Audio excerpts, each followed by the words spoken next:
Ang ating ebanghelyo ngayon, Miyerkules, September 24, ay hango kay San Lucas, chapter 9, verse 1 to 6. Tinipon ni Jesus ang 12 at binigyan sila ng kapangyarihan at karapatang magpalayas ng mga demonyo at magpagaling ng mga may sakit. Isinugo sila ni Jesus upang mangaral tungkol sa kaharian ng Diyos at upang magpagaling ng mga may sakit.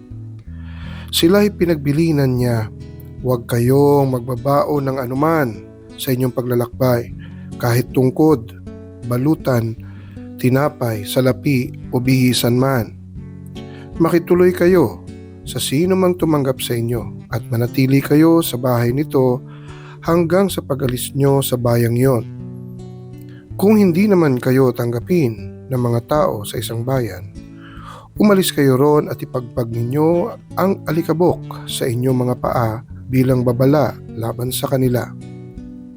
Kaya tumayo ang mga alagad at pumunta sa mga nayon. Ipinangaral nila ang magandang balita at pinagaling nga ang mga may sakit sa lahat ng dako. Ang mabuting balita ng Panginoon.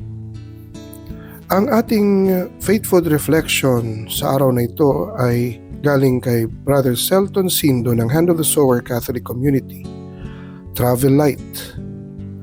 Travel Light. Ito ang mahalagang paalala sa mga Holy Land pilgrims at dapat maging attitude para sa isang matagumpay na banal na paglalakbay. Sa ating ebanghelyo, ito rin ang paalala ng ating Panginoon sa kanyang mga alagad at maging sa ating lahat na nagnanais magtagumpay tungo sa isang banal na pamumuhay. Marapat nga lang na we should travel light. Light, L, let go of our excess baggages. Dapat maging magaan lamang ang ating mga daladalahin. Ano ba ang mga pabigat sa ating buhay? Ang paborito nating kasalanan? Ang labis na pagkaumaling sa kamunduhan?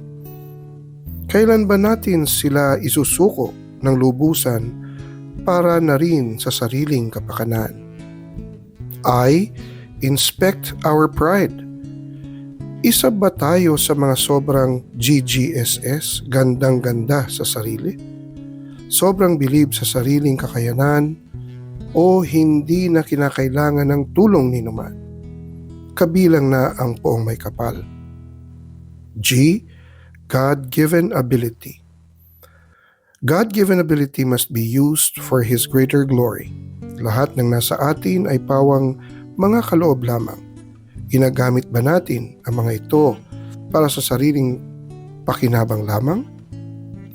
H, humble yourself before the Lord.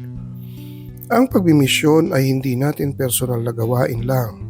Kailangan nating unang-una ang gabay ng Diyos at ang ayuda ng kapwa mananampalataya. T, thank God for all the burden of evangelization. Sinasabing ang may Kristo sa kanyang puso ay isang misyonero at silang wala pa ang Panginoon sa kanilang buhay, sila ang ating mission field na nangangailangan ng ating pag-akay. Manalangin tayo.